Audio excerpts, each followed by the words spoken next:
Bonjour Nicolas Kuhl. Bonjour Wajid Ria. Alors, bienvenue au conf d'université. Alors, il s'agit rapidement d'un cycle de conférences donc, organisé par l'association Tous Universités que j'ai créé avec des collègues enseignants. Il s'agit bien évidemment d'une association à but non lucratif. Donc, sa principale vocation est la valorisation des espaces ségrégés et surtout des personnes qui y habitent. Alors, la valorisation prend différentes formes.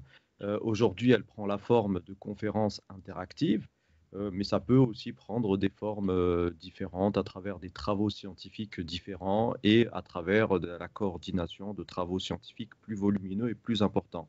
Alors l'association passe également par les médias. Malheureusement, on n'est pas beaucoup invité dans ces derniers. Alors on est animé par un esprit de partage, donc on aime socialiser. Donc, on essaie de se greffer à d'autres associations et nos interventions passent des neurosciences à l'alphabétisation. Alors, aujourd'hui, Nicolas Kuhl, tu es avec moi parce que tes travaux sont très intéressants et donc on a décidé avec l'association de t'inviter dans le cadre des camps d'université. Et tu travailles sur des espaces français particuliers. Alors, ce qui est curieux chez Nicolas Kuhl, c'est qu'il ne se considère pas comme spécialiste de ces espaces. Alors, tu vas nous dire pourquoi. Alors, tu es doctorant à l'Université de Rennes. Tu travailles sur ces espaces depuis un certain nombre d'années. D'ailleurs, tu as publié dans le numéro que j'ai coordonné les banlieues françaises, vues d'ailleurs dans la revue RADSL numéro 6. Je vous invite vivement à aller lire son travail qui est très bien si vous vous intéressez au rapport entre espace et discours, tout en disant que tu ne te considères pas comme spécialiste. Alors ça contraste un peu avec tous ces pseudo-spécialistes qu'on voit dans les médias, alors qui s'intéressent à la banlieue et qui sont spécialistes de l'urbanisme à l'islam, tant que ça touche ces espaces-là. Donc tu vas nous dire, toi, un peu plus tard dans ton intervention, pourquoi tu ne te considères pas comme tel. Avant d'en venir à ça, j'aimerais te faire réagir euh, sur deux petites citations. La première va concerner Maria Puig, qui nous vient de la théorie du point de vue féminin. Et donc, je considère que les études féministes nous proposent un arsenal notionnel, conceptuel et éthique qui nous permet d'aborder la banlieue, parce qu'il s'agit de personnes minorées, aussi bien les femmes que les habitants des quartiers ségrégés. Donc il y a une possibilité de repositionner tout cette armada conceptuelle théorique en banlieue.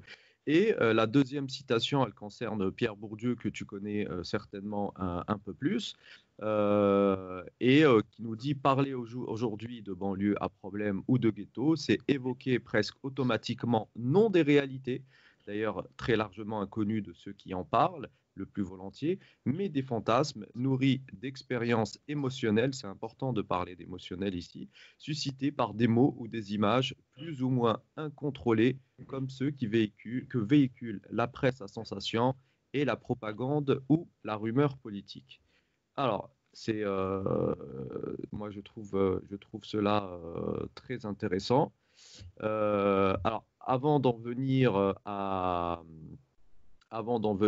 à tes commentaires et à ton point de vue, euh, j'aimerais que tu te présentes rapidement, que tu nous dises de quoi tu vas nous parler et surtout que tu nous donnes le titre de ton intervention. Je l'ai sous les yeux, mais je préfère que tu le dises toi, ça fait beaucoup plus. Je t'en prie. Merci pour cette introduction.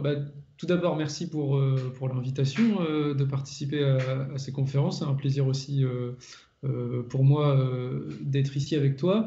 Alors, le titre que j'ai choisi, alors j'ai intitulé Comment tu parles de mon quartier et qu'est-ce que ça change? Avec un sous-titre un peu plus complexe qui est Construction socio-discursive des espaces urbains marginalisés. Le sous-titre est complexe, mais on va voir au fur et à mesure de l'intervention. En tout cas, j'espère pouvoir démontrer que ce n'est pas si complexe que ça. Alors, en deux mots, pour le dire simplement, mon travail vise à s'intéresser au processus de stigmatisation vis-à-vis des quartiers qu'on appelle, qui sont dits prioritaires de la politique de la ville, et plus particulièrement sur la ville de Rennes. Alors, tu le disais au début, effectivement, je refuse un peu cette figure d'expert pour plusieurs raisons. De manière assez rapide, déjà, ce que je peux dire, c'est que la première chose, c'est que aujourd'hui, ces espaces urbains sont toujours présentés comme uniformes, c'est tous les mêmes, il y a une forme d'homogénéisation autour de ces espaces, et donc tout le monde peut parler de ces espaces et avoir un avis et savoir ce qui se passe dans tous ces espaces à la fois. Je pense que c'est une posture qu'il faut assez vite réfuter. Et puis la deuxième chose, je pense, c'est aussi réfuter cette figure d'expert, effectivement, hein, qui est évidemment largement appuyée par les médias, cette figure d'expert qui amène du coup à cette figure d'autorité. Et donc, quand je dis cette figure d'autorité, on va parler en linguistique notamment d'argument d'autorité, c'est-à-dire l'idée que ce que disent ces personnes est nécessairement vrai et qu'elles savent ce que vivent les gens dans ces espaces, elles savent ce qu'elles pensent et elles savent surtout ce qui est bon pour eux. Et ça, évidemment, c'est aussi une posture que je réfute, parce que je pense qu'on, comme tu le disais très justement, ça me permet déjà de rebondir sur cette première citation que tu disais, hein, les conditions de vie sont les conditions de vue. En tant que chercheur, en tant que scientifique, on a aussi un certain prisme, un certain regard spécifique qui n'est pas une réalité absolue, qui est juste un point de vue pour moi avant tout personnel, et en l'occurrence mon point de vue est issu d'une certaine expérience personnelle de terrain. Euh, alors je disais au début 10 quartiers prioritaires de la politique de la ville. Pourquoi j'utilise ce 10? C'est justement pour mettre en avant l'approche sociolinguistique qui est la mienne, que je développe notamment dans l'article que tu citais tout à l'heure, où l'idée c'est de prendre en compte l'importance des jeux de langage et des mots employés pour parler de ces espaces. Euh, alors, c'est important de s'intéresser au langage parce que, contrairement à une idéologie largement répandue, la sociolinguistique met en avant le fait que le langage n'est pas qu'un simple instrument de communication, c'est-à-dire que ça ne permet pas juste d'échanger des informations qui seraient neutres. Au contraire, le langage structure notre compréhension du monde, ça nous donne un cadre pour penser, pour agir, et donc ça nous met aussi dans une certaine disposition pour penser et pour agir. Et donc, à travers le langage aussi, c'est un certain nombre d'idéologies qui sont véhiculées. Et ce que j'essaye de démontrer, on va dire modestement dans mon travail, c'est de montrer que les mots et les discours, ils ont des effets visibles, concrets, notamment vis-à-vis de ces espaces urbains. Alors, quand je dis les discours, je pense évidemment au discours institutionnel, au discours politique, au discours médiatique, et puis aussi quand même quelque chose qui est important, moi j'appelle les discours circulants, c'est-à-dire en fait tous ces on-dit, tous ces rumeurs, tout ce qui circule entre les personnes et qui permettent aussi de se forger une certaine représentation de ces espaces. Et qui finissent par être pris pour argent comptant, finalement. Tout à fait. Et là, on peut déjà effectivement rebondir sur cette citation de Bourdieu que j'aime beaucoup parce que il me semble qu'elle résume assez bien la problématique autour de ces espaces urbains. C'est qu'on n'est pas nécessairement dans une réalité, on est surtout dans du fantasme, dans de l'émotionnel, donc dans quelque chose qui relève des représentations. Et ce qui est intéressant du coup dès qu'on s'intéresse aux représentations, c'est s'intéresser au fond idéologique en fait qu'il y a derrière. Voilà un peu mon travail succinctement, en tout cas, pour le présenter. Très bien, très très bien. Alors, tu as parlé tout à l'heure d'espace, de dimension spatiale. Alors, moi, j'aimerais savoir en quoi c'est important de prendre en compte cette dimension spatiale. Est-ce que tu peux nous en dire un peu plus? Euh, Oui, alors, c'est vrai que souvent l'approche sociolinguistique va plutôt se concentrer sur la question des discours, et je pense que c'est important de mettre en relation la question des espaces et des discours dans une approche que notamment une personne comme Thierry Bulot a développée et a qualifiée de sociolinguistique urbaine. Alors, tout simplement, les discours permettent d'évaluer justement certains espaces. Ça, c'est quelque chose qui est important à avoir en tête. Et l'idée que les espaces ce ne sont pas que des supports qui seraient neutres, c'est-à-dire que les personnes investissent ces lieux. Ils investissent les lieux affectivement, identitairement, Et puis surtout, à travers les discours, et ben, ces lieux, on va leur donner des limites, on va leur donner des caractéristiques humaines, d'ailleurs souvent, on pourra y revenir. Et donc ça va permettre justement de se repérer dans l'espace de la ville, et à travers les discours, d'assigner certains espaces à certains groupes sociaux, et justement de les séparer du reste de la ville, et de séparer de fait les habitants. Puisque évidemment, ce qui est important ici de mettre en avant, c'est le fait que quand on parle d'espace, on ne parle jamais d'espace, on parle toujours des habitants de ces espaces. Ça, c'est vraiment quelque chose qui est important. Et tu dis qu'ils sont vus de manière binaire. Alors, est-ce que tu peux nous expliquer cette manière binaire? Oui, c'est-à-dire que, alors, je m'appuie ici sur les travaux de Mustapha Dikec, qui met en avant deux figures. Euh, il dit il y a deux figures, deux processus qui permettent de penser ces espaces urbains. Et donc, justement, là, on lit bien espace et discours. C'est la figure du manque. Alors, le manque, c'est quoi? Eh ben, il manque dans ces espaces de la mixité sociale, il manque de la mixité résidentielle, il manque de la culture. Il manque de la rationalité à ses habitants, on pourrait revenir. Ils sont toujours aussi pensés dans le besoin. Et puis, il y a aussi une deuxième figure qui est la figure du surplus, hein, c'est-à-dire souvent trop de pauvreté, trop de personnes considérées comme immigrées, ou en tout cas identifiées comme immigrées, trop d'insécurité, trop de logement social, trop de communautarisme. Et donc, voilà, on a une vision binaire, nous, on va dire un peu dans le scientifique dichotomique, qui permet toujours d'appréhender ces espaces. Et ça, on le retrouve d'ailleurs assez facilement, cette vision binaire aussi dans les entretiens, puisqu'on a souvent deux types de discours. On a le fait que ces espaces, si je puis dire comme ça, tout est beau, une vision un peu angélique, dans une perspective de survalorisation de ces espaces. Et puis à l'inverse, on a des discours où c'est un peu tout l'inverse, c'est-à-dire tout est noir, tout est horrible, les aspects positifs n'existent pas, on est dans des zones de non-droit uniquement. Donc on voit bien qu'ici, il y a une nécessité autour de ces espaces urbains de ramener de la complexité, puisqu'en fait, on n'arrive pas à penser justement la complexité autour de ces espaces urbains. Et à mon avis, ça s'explique encore une fois par les fonds idéologiques qu'il y a derrière. Et Euh, alors, je rebondis sur ce que tu disais aussi sur un de tes articles, c'est mm. que le côté arithmétique, et je parle de statistiques, vient conforter cette idée binaire aussi. Bien sûr, et alors en deux mots, la politique de la ville au sens large est basée justement sur des statistiques. Alors Mhm.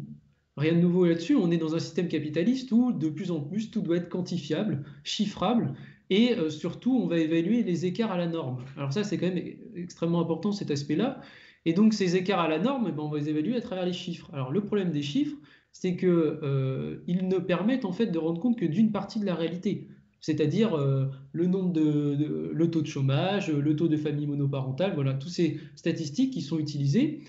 Mais par contre, ça ne rend absolument pas compte de toute la réalité vécue positive en termes d'attachement, en termes de solidarité, en termes de lieux de sociabilité, etc. Donc on voit bien que justement aussi ce parti pris capitalistique de tout quantifier et de devoir tout quantifier amène aussi à ne pouvoir prendre en compte qu'une seule partie de la réalité. Partie tronquée, qui est une des réalités, qui peut être une réalité, mais uniquement une des réalités, loin d'être la réalité. Bien sûr, ouais.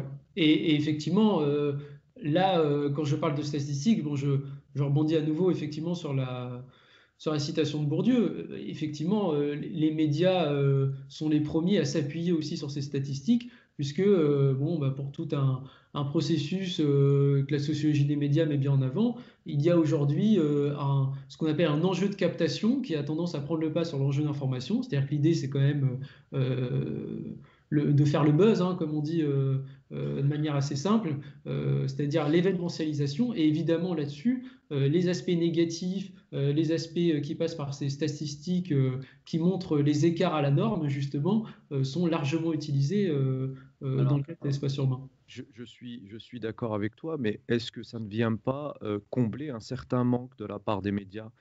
Jérôme Berthaud, dans sa thèse, qui a été adaptée en livre par la suite, explique qu'un certain nombre de journalistes, pour ne pas dire tous, ont des difficultés extraordinaires à pénétrer dans ces quartiers pour des raisons évidentes, hein, parce que ils ne peuvent pas rentrer dans ces quartiers parce qu'ils en donnent constamment des visions tronquées, Mm. biaisées, et donc ils ont du mal à rentrer dans ces quartiers, et donc ils compensent cette absence de présence physique dans les quartiers par des statistiques et par des lieux communs.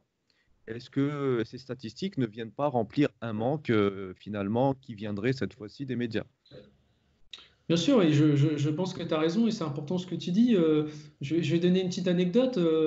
Dans mon travail de recherche, on pourra peut-être en reparler plus précisément, mais je mobilise l'approche filmique. C'est-à-dire que je fais un film documentaire pour justement permettre de rendre compte de ces aspects qui ne sont pas quantifiables et puis pour permettre de faire une médiation autour de la recherche qui dépasse la simple thèse écrite qui est souvent assez difficilement accessible. Alors pourquoi je prends cet exemple? C'est parce que une des premières choses qui m'est arrivée quand j'ai voulu commencer à tourner ce film, c'est que le film demande un temps long sur le terrain. C'est-à-dire qu'il demande d'y aller régulièrement, de petit à petit avoir la confiance des personnes. Et effectivement, ce qui m'était renvoyé au début, c'est que assez rapidement, j'ai été identifié à la figure du journaliste. Et ce qui Qui s'est devait passé, être compliqué pour toi au début. ce qui était évidemment extrêmement compliqué, hein, parce que bon, voilà, avec tout ce qu'il y a autour, tu l'as déjà dit. Et puis, sauf qu'en fait, ce qui s'est passé, c'est que j'ai continué à venir. C'est-à-dire qu'en fait, je ne suis pas venu qu'une fois, 1 heure, 2 heures. J'ai continué à venir régulièrement. Et donc, petit à petit, les habitants ont compris en fait que je n'étais pas journaliste, justement, parce que justement, mon approche était différente. Et donc ça, ils ont commencé à le comprendre, ils me l'ont renvoyé, et ça m'a permis du coup, encore une fois humblement, mais je pense d'appréhender une complexité un peu plus importante que les discours journalistiques.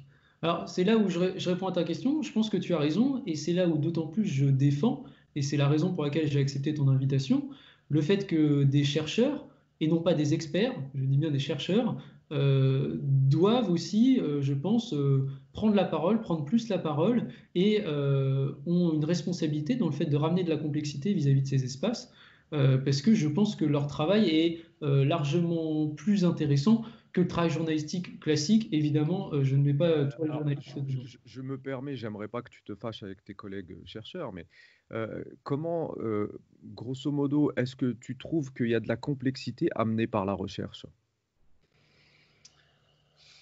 Alors, je pense qu'il y a de la complexité qui est amenée par la recherche. La grosse difficulté aujourd'hui, je pense que c'est une complexité qui n'est pas accessible. Je pense qu'on est quand même aujourd'hui, pour tout un tas de raisons, et là, il faudrait quasiment faire une conférence sur comment fonctionne la recherche aujourd'hui, mais on est quand même dans quelque chose d'un peu de l'entre-soi, c'est-à-dire que on formule énormément de concepts, on écrit beaucoup de choses, mais qui sont très peu accessibles au grand public. C'est la raison d'ailleurs aussi pour laquelle je fais un film. Et ça fait qu'il y a quand même aujourd'hui une séparation entre la recherche et la société civile au sens large, comme on va pouvoir le dire. Alors, évidemment, là, on est sur des généralités, ce que je n'aime pas faire, parce qu'il y a quand même des chercheurs, évidemment, qui se penchent sur cette Évidemment. question. Mais donc, la recherche, oui, amène de la complexité. Le problème, c'est que cette complexité, elle n'est pas accessible aujourd'hui, et je pense qu'il faut se poser la question de comment la rendre accessible. Oui, tout à fait. Alors, et que vient faire l'histoire de la post-colonialité dans tout ça? Certains disent que ne veulent pas entendre du tout. J'ai longuement évoqué la question avec des collègues, chercheurs notamment, et pour certains d'entre eux, c'est une question à prendre avec beaucoup de pincettes. Alors, moi, l'histoire de la postcolonialité, elle est humaine, puisque c'est un continuum historique entre certains pays africains et certains pays occidentaux, donc elle fait partie de notre vie. Euh, et elle est aussi quotidienne. On la voit, moi je la vois beaucoup par exemple dans la destruction des bâtiments. Ça fait écho quand on parle avec des personnes relativement âgées qui ont connu la colonisation, qui nous disent voilà la destruction des bâtiments, ça nous met vers ça nous ramène vers des flashs du temps de la période coloniale. Alors ça c'est le cas le plus flagrant et le plus parlant. Mais toi comment tu verrais cette notion de postcolonialité qu'on retrouve d'ailleurs dans la littérature américaine depuis un certain nombre d'années et qui est quand même assez timide dans la littérature sociolinguistique et autres françaises. Oui, oui, alors, en 2 mots, ce que je peux dire, c'est que je ne suis pas arrivé à cette question de la postcolonialité par, si je puis dire, un chemin théorique. C'est-à-dire que la postcolonialité, pour moi, elle s'est imposée par ce que je pourrais dire une réalité empirique effective. C'est-à-dire que à partir du moment où j'ai commencé à travailler sur ces espaces urbains, il est apparu qu'il y avait deux figures qui étaient extrêmement fortes autour de ces espaces urbains. C'est la figure du pauvre, on pourra revenir, et puis l'autre, c'est la figure de l'étranger. Alors quand je dis la figure de l'étranger, c'est les personnes qui sont perçues et identifiées comme étrangères. Et donc assez rapidement, je me suis rendu compte qu'il y avait quand même des questionnements assez forts autour de cette question de la postcolonialité. Ce que j'entends par là, c'est l'idée, c'est-à-dire comment les structures mentales et les idéologies qui sont issues du fait colonial continuent encore à infiltrer nos grilles de lecture. C'est D'accord. ça, pour moi, ma perception de la postcolonialité. Et on le retrouve assez rapidement par un certain nombre de faits. Alors, ce qu'elle met notamment en avant, la postcolonialité, c'est de penser la multiplicité plutôt que la fixité. Alors, ce que j'entends par là, c'est le fait que en France, on a tendance à penser l'identité, à penser la culture comme des choses figées, qui ne peuvent pas évoluer. Soit on a une culture, soit on en a une autre, mais en tout cas, on n'arrive pas à penser la multiplicité, c'est-à-dire le métissage. Mhm. Euh, c'est quelque chose qu'on retrouve assez vite. Alors, sur la question de la culture, par exemple, il y a quelque chose qui est intéressant, c'est que je parlais tout à l'heure de la vision angélique. Alors, il y a une survalorisation de la richesse culturelle, c'est-à-dire qu'on parle beaucoup, voilà, ce sont des quartiers où il y a beaucoup de richesses multiculturelles, donc quelque chose qui est extrêmement valorisé. Mhm. Mais en fait, c'est valorisé que dans une certaine mesure. C'est tout le paradoxe un peu de cette question de l'interculturalité. C'est-à-dire que c'est valorisé, mais concrètement, quand on regarde un peu mieux les discours, Mhm. je prends comme exemple le discours d'Emmanuel Macron en 2017, Mhm. qui dit dans son discours, les jeunes de ces quartiers sont parfois étrangers à la notion de culture, et pour lui, en fait, la culture renvoie essentiellement à l'opéra et aux grandes institutions culturelles. On le retrouve aussi, cet aspect-là, à Rennes, soit dit en passant, dans un des quartiers, il y a un conservatoire qui va être construit. Et vous avez des titres d'articles comme La culture arrive dans le quartier ou Le quartier s'ouvre à la culture. Hein, donc on voit bien ici que d'une certaine manière, on accepte et on survalorise quelque chose de l'ordre de la multiculturalité, mais concrètement, il n'y en a qu'une seule qui est Donc, alors, si je comprends ce que tu dis, c'est qu'on pose de fait la culture de ses habitants comme étant une sous-culture, Oui, alors je ne sais puisque pas. on va apporter la culture. Oui. En tout cas, je ne sais pas si j'irai jusqu'à parler de sous-culture, mais ce qui est sûr, c'est que vis-à-vis de ses habitants, si moi aussi je me suis intéressé à la postcolonialité, c'est qu'il y a quelque chose qui relève de l'ordre de ce qu'on va appeler la subalternité, c'est-à-dire l'idée que les habitants de ces espaces ne sont pas considérés comme des personnes à part entière dans l'interaction sociale. C'est-à-dire qu'elles sont nécessairement pensées, considérées comme dans le besoin. Ça, on le retrouve assez facilement à travers des analyses justement socio-linguistiques. On se rend compte que la plupart des constructions syntaxiques font qu'elles sont toujours construites de manière passive. Hein, on utilise toujours le passif. Les habitants sont, je n'ai pas forcément d'exemple qui me Mm. viennent, peut-être que tu peux en avoir, mais tu vois ce que je veux dire, c'est-à-dire qu'ils sont toujours dans le besoin, ils ont toujours besoin de quelque chose. Et on le retrouve également par un certain nombre d'injonctions. C'est-à-dire que ces habitants, ils ont besoin de plus que les autres. Donc on leur demande, par exemple, il y a une injonction à la mobilité vis-à-vis de ces habitants. Alors, Il c'est faut... quoi cette injonction à la mobilité? Alors, cette injonction à la mobilité, c'est-à-dire que ces habitants, il faut forcément qu'ils sortent de leur quartier. Il faut forcément qu'ils sortent de leur quartier pour aller voir d'autres espaces, d'autres cultures, encore une fois, et notamment la culture du centre-ville. Il y a quelque chose qui est intéressant aussi, c'est l'injonction à la participation. Mhm. C'est-à-dire qu'on demande à ses habitants de participer au conseil citoyen, au conseil de quartier, etc. Alors, ce qui est intéressant dans ces deux injonctions, c'est que ce sont des injonctions qu'on ne formule que pour ses habitants. C'est-à-dire que si vous êtes dans d'autres quartiers, bon, bah, on ne va pas demander aux habitants de participer au conseil de quartier, on ne va pas leur demander de sortir non plus de leur quartier, puisque là, au contraire, ils sont dans des quartiers qui sont déjà légitimés socialement, c'est-à-dire avec tout le capital symbolique qui va avec. Comme... Mais Nicolas, ta propre expérience, toi en ce moment, tu habites dans un quartier dit prioritaire, c'est ça? Ou tu habites dans un, est-ce que tu habites dans un de ces quartiers qu'on dit prioritaire ou sensible Oui, oui, j'habite effectivement dans un de ces quartiers sur Rennes. Oui. et tu as pu voir la différence dans cette idée d'injonction. Est-ce que tu l'as subi, cette injonction? Alors, je pense que je ne la subis pas, encore une fois, parce que même si j'habite dans ce quartier, il se trouve que j'ai un certain nombre je vais réutiliser un peu les termes de Bourdieu, mais un certain nombre de capitales qui me permettent de ne pas la subir. Alors, le capital, c'est ce que Bourdieu va appeler un capital culturel, c'est-à-dire un certain niveau d'études, un certain capital social aussi, c'est-à-dire un certain nombre de relations qui fait que je ne la subis pas au quotidien. Il y a aussi quelque chose, encore une fois, on revient à la postcolonité qui est important, mais c'est aussi le fait que je n'ai pas un marqueur d'étrangeté sur moi. Alors, ce que j'entends un marqueur d'étrangeté, c'est la couleur de peau, un accent particulier identifiable, une langue particulière ou une manière de s'habiller.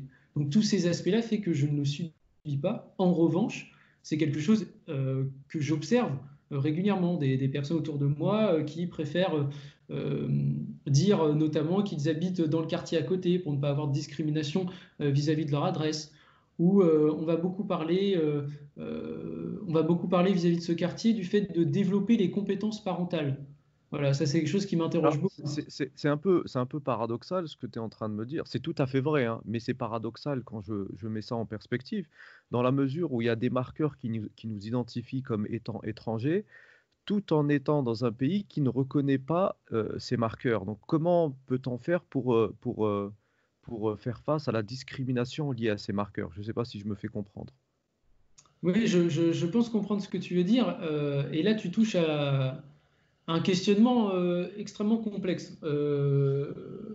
En France, on a un principe qu'on appelle le principe d'indifférenciation, euh, principe d'indifférenciation de la République française, qui considère en fait les regroupements et les communautés comme antinomiques, c'est-à-dire contraires à l'intégration individuelle.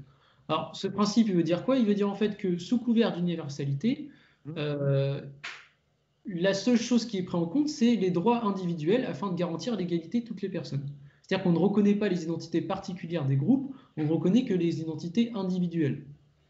Et donc là, tu poses effectivement le paradoxe, c'est que du fait qu'il n'y a que les droits individuels qui existent, eh ben, il y a une forme, ce principe d'indifférenciation amène à une forme d'indifférence justement aux discriminations qui sont fondées sur des appartenances communautaires, des appartenances identitaires. Euh, et ça pose des vraies difficultés. Je prenais, j'avais cet exemple en tête. Euh, Suite notamment aux attentats qu'il y a eu en France, il y a eu un certain nombre de discours de politiciens pour que les personnes musulmanes se structurent et des représentants pour pouvoir s'adresser à eux. Alors c'est extrêmement paradoxal, c'est-à-dire qu'en fait, Évidemment. on demande aux personnes musulmanes de se former en communauté justement pour pouvoir avoir une interlocution avec ces personnes, ces personnalités politiques, et dans le même temps on dit mais il n'y a que des droits individuels. Donc on voit bien ici toute la complexité qu'on a en France. Je prends souvent cet exemple, Youssoupha qui dit dans ses chansons, la France ne reconnaît pas les communautés mais nous traite comme telles. Cette phrase pour moi résume largement la difficulté dans laquelle on est en France. C'est-à-dire que officiellement les communautés n'existent pas, officieusement au quotidien, et moi je le vois dans la manière dont est fondée la politique de la ville, on fait référence constamment aux communautés. Voilà, pour le dire simplement. Oui, oui. Et du coup, toi, tu en viens à un principe. Alors, est-ce que tu peux nous parler de ton principe d'altérité? Oui, alors ce que je dis, bon, j'ai utilisé ce terme, alors il vaut entre guillemets ce qu'il vaut. Ce que je veux dire avec le principe d'altérité, c'est le fait qu'il y a justement aujourd'hui une idée selon laquelle on pourrait nécessairement toujours tout comprendre, tout accepter. Euh, je pense que ça, c'est quelque chose qui est à remettre en avant. Alors, ce que je veux dire par là, c'est que je donne un petit exemple. Euh, c'est qu'il y a des grands principes comme ça qui descendent actuellement. Il y en a un qui est extrêmement fort aujourd'hui, c'est le vivre ensemble. Hein, on l'entend beaucoup, vivre ensemble. Sauf que la question, c'est que le vivre ensemble, bah, ce n'est pas si simple que ça. Voilà, pour le dire simplement. Et ce que je veux dire par là, c'est qu'il faut accepter l'idée qu'il y a une différence inévitable entre les personnes et que cette différence, elle se joue sur plein d'aspects, des codes sociaux, justement, des questions d'appropriation de l'espace, etc. Et c'est ça que j'appelle en fait le principe d'altérité, c'est-à-dire le principe d'accepter l'idée que certaines choses peuvent nous déranger. Et ça, on a du mal avec cette idée-là. Et là-dessus, j'amène souvent la notion de tolérance telle qu'elle a été définie par Clément Viktorovitch, qui est une personne justement qui passe dans les médias, mais qui fait souvent des choses très intéressantes. Et il dit, contrairement à ce qu'on pense, la notion de tolérance, lui, il dit, c'est le fait d'accepter ce qui nous dérange. Mm. Et ça, je pense que c'est quelque chose qui est extrêmement important. Il y a des choses qui peuvent nous déranger, qu'on peut ne pas comprendre, pour tout un tas de raisons, et je pense que c'est important de l'accepter. C'est ce que j'appelle du coup ce principe d'altérité. Oui, et là, du coup, il y a une nouvelle phrase de Bourdieu qui dit que la proximité physique avec des personnes socialement différentes peut être d'une grande violence symbolique.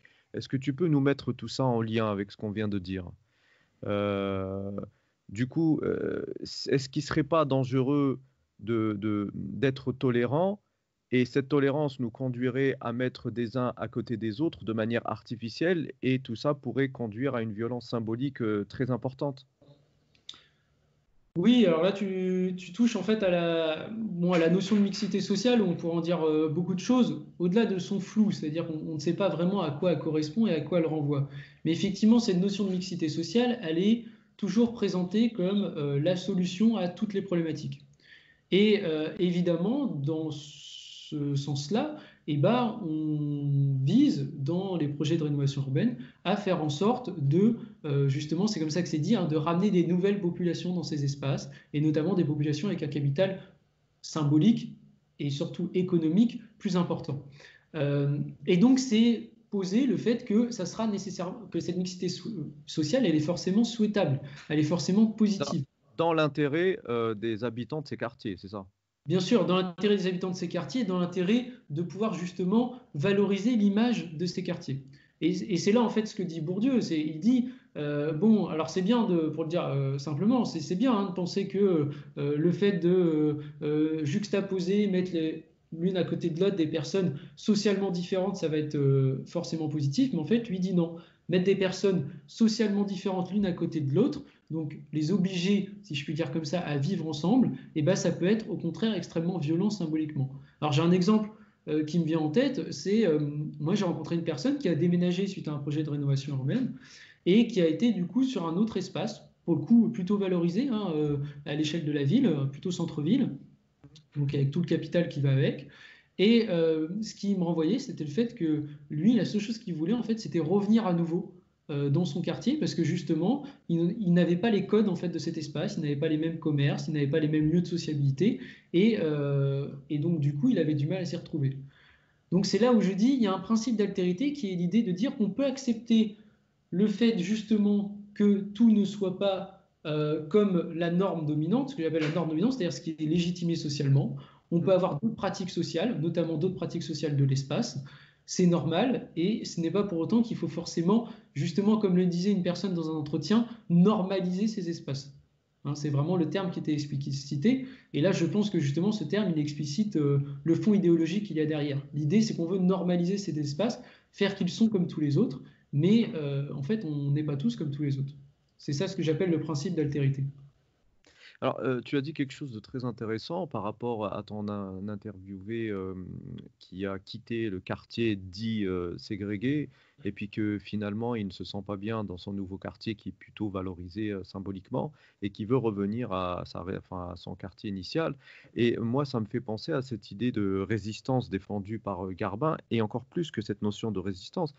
Tom Slater explique très bien que aux États-Unis, mais en Finlande et ailleurs dans le monde, on peut trouver ces exemples. Plus un quartier est stigmatisé et plus les habitants de ce quartier développent un attachement vis-à-vis de ce quartier dévalorisé, ségrégué, dépourvu de capital symbolique. Est-ce que toi, tu le vois dans tes travaux?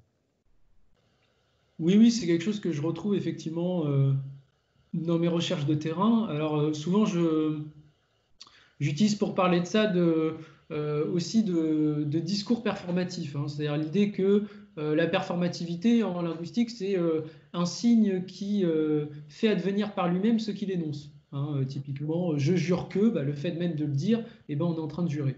Alors, pourquoi je parle de discours performatif? C'est-à-dire qu'il y a un certain nombre de personnes qui m'ont renvoyé le fait que, eh ben, à force de leur dire, notamment je pense à des jeunes que j'ai pu rencontrer, mais à force de leur dire que ce sont des délinquants, etc., et bah, ok, ils acceptent le fait que c'est des délinquants, ils le tournent en emblème identitaire, ils le survalorisent, ils vont jouer justement le délinquant, parce que ça leur permet justement de reformer un groupe social qui leur permet, eux, en fait, ce qui leur permet d'avoir une caractéristique qui est valorisée au sein de leur groupe social.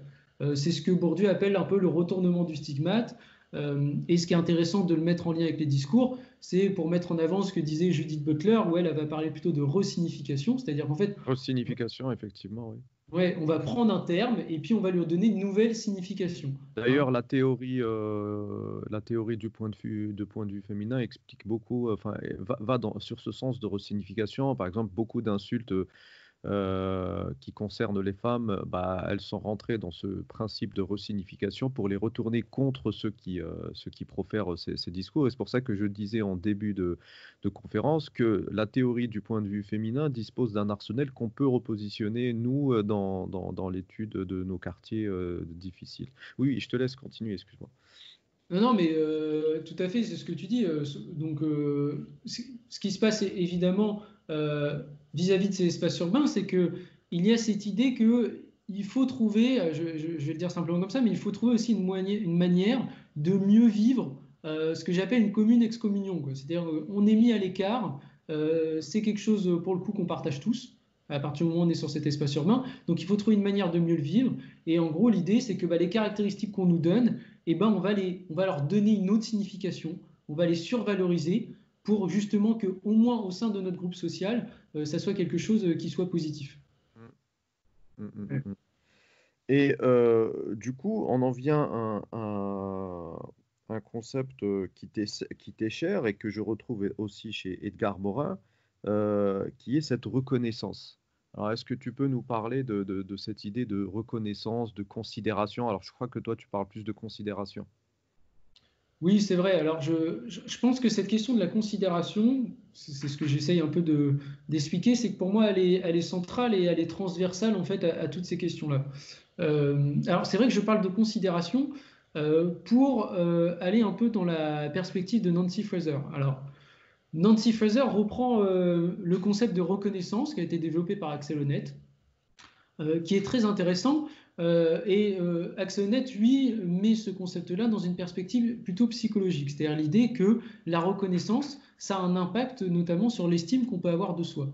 Et ça, c'est quelque chose que je retrouve également, qu'on retrouve dans une enquête de terrain.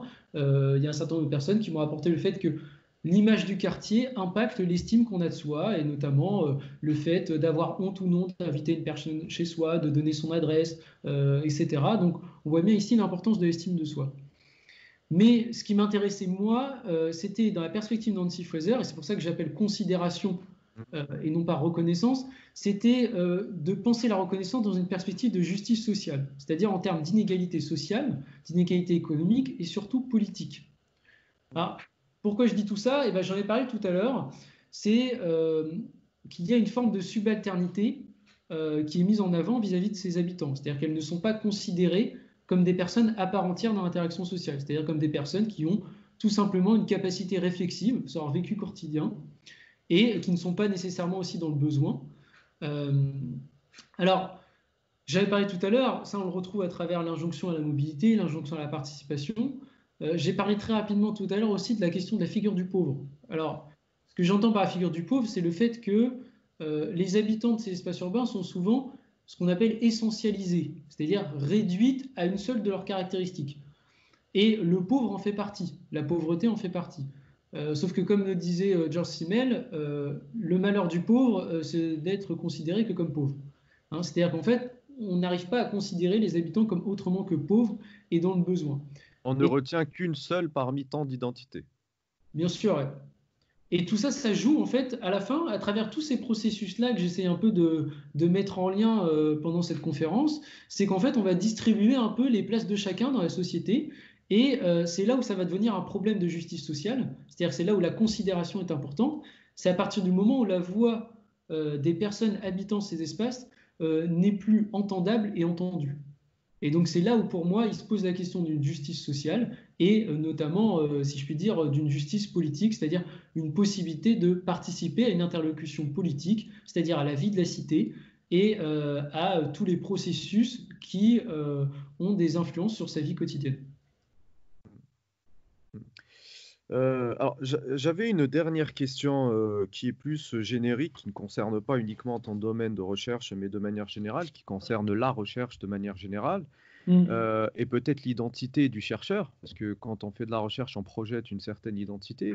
Et la question que je me pose, parce que moi-même je travaille sur la banlieue depuis un certain nombre d'années, et autour de moi il y a un certain nombre de chercheurs qui travaillent sur la banlieue, est-ce qu'on ne contribuerait pas, nous, chercheurs, à focaliser le regard et à focaliser sur cette idée de manque, sur cette idée de manque de banlieue.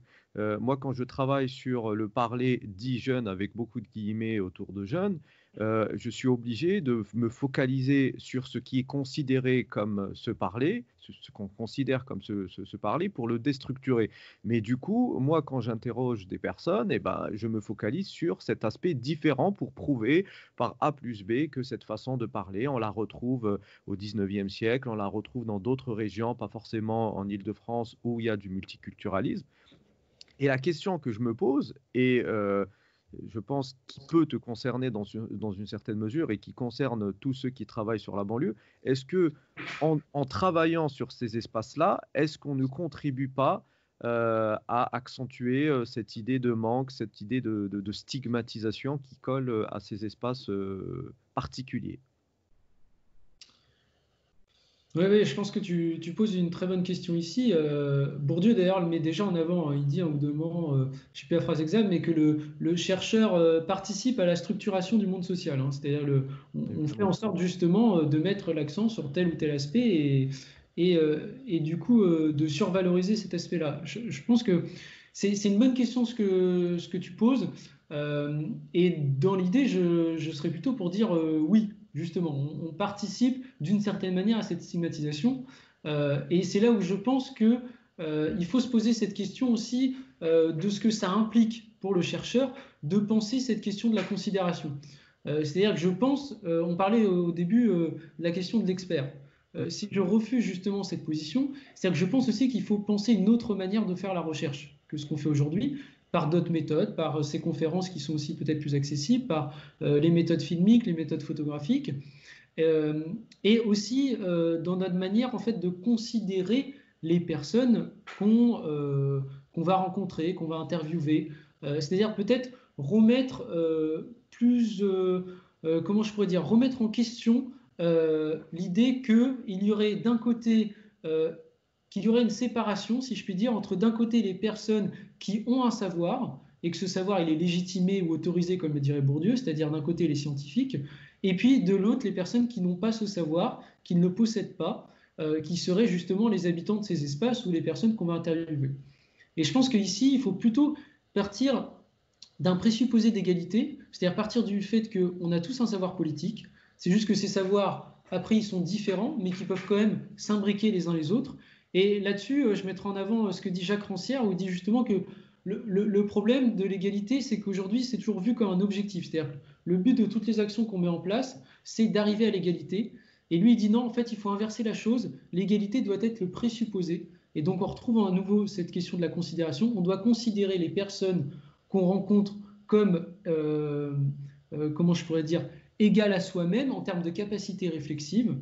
Et de fait, je pense aussi que ça peut nous amener à réfléchir à d'autres manières de faire la recherche, peut-être moins stigmatisantes, ou en tout cas aussi des manières de la recherche qui sont peut-être plus collaboratives, plus participatives avec les premiers concernés.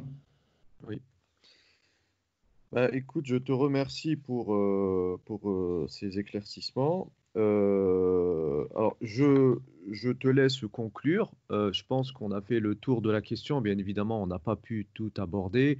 C'est un domaine très vaste. Je me suis abstenu parce que je suis très bavard d'apporter quelques réflexions, quelques remarques ici et là. Mais bon, je pense qu'on aura l'occasion de faire d'autres conférences interactives qui constitueront des suites ou des continuums avec celle-ci. Écoute, je te remercie pour ta disponibilité et je te laisse conclure. Ben, je te remercie également. Pour conclure, j'ai juste envie de mettre en avant un concept d'Henri Lefebvre qui est le droit à la ville. Alors, le droit à la ville, très rapidement, je vais l'expliciter dans la continuité de David Harvey, où il énonce ce droit comme le fait pour les personnes impliquées dans la production de la ville à prétendre à un pouvoir de façonnement fondamental et radical sur les processus d'urbanisation, c'est-à-dire sur les manières dont nos villes sont censées se transformer. L'idée que les personnes ont un droit sur ces processus-là. Et je pense que ces processus, ils doivent se comprendre de deux manières. Il faut construire des instruments aujourd'hui qui sont en dehors des relations dominantes de classe. Ça, j'en ai parlé plusieurs fois justement à travers les questions de capital symbolique, de capital social, culturel et économique. Mais je pense que ce droit aussi à la ville, il doit aussi se comprendre euh, à travers des instruments démocratiques qui permettent de penser et d'interroger ce qu'un chercheur Costantini appelle la décolonisation des imaginaires, c'est-à-dire justement cette post-colonialité et cette manière qu'on a d'appréhender encore aujourd'hui la figure de l'étranger en France avec toute l'idéologie post-coloniale qui va avec. Voilà pour comment je pourrais conclure un peu cette conférence. Et je te remercie encore une fois pour cette invitation. Très bien. Eh ben, écoute, merci beaucoup et je dis à nos téléspectateurs à très bientôt. Au revoir. Merci.